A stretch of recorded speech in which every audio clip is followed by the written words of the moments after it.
بسم اللہ الرحمن الرحیم الحمد للہ رب العالمین والصلاة والسلام علی رسولہ محمد خاتم النبیین وامام المتقین وقائد الغر المحجلین وعلی آلہ واصحابہ اجمعین اما بعد قال اللہ تعالی یا ایہا الذین آمنوا اطیعوا اللہ ورسولہ ولا تولوا عنہ وانتم تسمعون صدق اللہ العظیم۔ ہم مسلمان ہیں، ہم کلمہ پڑھتے ہیں لا الہ الا اللہ محمد الرسول اللہ۔ ہمارے کلمے کے دو جز ہیں، پہلا جز ہے لا الہ الا اللہ اور دوسرا جز ہے محمد الرسول اللہ۔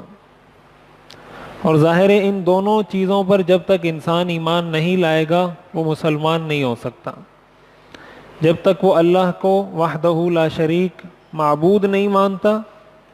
اور جب تک حضرت محمد صلی اللہ علیہ وسلم کو اللہ کا رسول اور آخری پیغمبر نہیں مانتا، ایسا شخص مسلمان نہیں ہو سکتا۔ ہم جب یہ پڑھتے ہیں کہ محمد الرسول اللہ، اس کے کچھ تقاضے ہیں۔ تقاضے کا مطلب یہ ہے کہ ہم نے صرف یہ زبان سے کہنا نہیں ہے کہ محمد صلی اللہ علیہ وسلم اللہ کے رسول ہیں، یہ صرف زبان سے کہنے کی بات نہیں ہے، بلکہ اس کا مقصد یہ ہے، اس کلمے کی تعلیم یہ ہے کہ ہم نے جب لا الہ الا اللہ کہا کہ ہم نے اللہ کو معبود مان لیا، اب اس کا مطلب یہ ہے کہ اب اللہ کے جتنے احکام ہیں وہ ہم اسی طریقے کے مطابق ادا کریں گے، اپنی زندگی اسی طریقے کے مطابق گزاریں گے جس طریقے کے مطابق اللہ کے رسول نے گزاری ہے،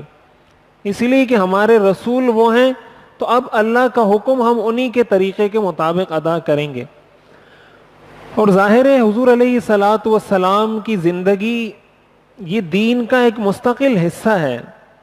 حضرت عائشہ رضی اللہ تعالی عنہا سے کسی نے پوچھا حضور علیہ الصلاۃ والسلام کے اخلاق کے بارے میں کہ آپ کے اخلاق کیا تھے،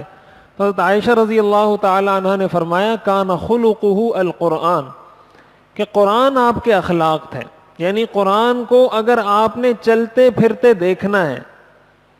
ایک قرآن ہے جو آپ کے پاس کتابی صورت میں ہے، ایک ہے کہ آپ اس کو چلتے پھرتے دیکھنا چاہتے ہیں، تو عائشہ نے فرمایا کہ حضور علیہ الصلاۃ والسلام کو دیکھ لیں۔ قرآن کریم میں اللہ تعالیٰ نے ارشاد فرمایا وما ينطق عن الهوى ان هو الا وحی یوحى، کہ آپ کی زبان سے کوئی بھی بات اپنی طرف سے نہیں نکلتی، ان هو الا وحی، جب بھی زبان سے بات نکلتی ہے تو وحی ہوتی ہے۔ حضور علیہ الصلاۃ والسلام کی زبان مبارک سے جب بھی بات نکلے گی وہ وحی ہوگی جو اللہ تعالیٰ نے ان کو بھیجی ہے۔ اسی لیے قرآن کریم بھی وحی ہے اور حدیث شریف بھی وحی ہے، قرآن بھی وحی ہے اور حدیث بھی وحی ہے۔ قرآن کو کہا جاتا ہے وحی مطلوب، مطلوب کا مطلب وہ وحی جس کی تلاوت کی جاتی ہے۔ حدیث کو کہا جاتا ہے وحی غیر مطلوب، وہ وحی جس کی تلاوت نہیں کی جاتی۔ وحی دونوں ہیں، لیکن قرآن کی تلاوت کی جاتی ہے، حدیث کی تلاوت نہیں کی جاتی۔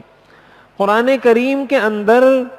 الفاظ بھی اللہ تعالیٰ کی طرف سے ہیں، حدیث کے اندر مفہوم اللہ تعالیٰ کی طرف سے ہوتا ہے، الفاظ حضور علیہ الصلاۃ والسلام کے ہوتے ہیں، لیکن ہوتی وہ وحی ہے۔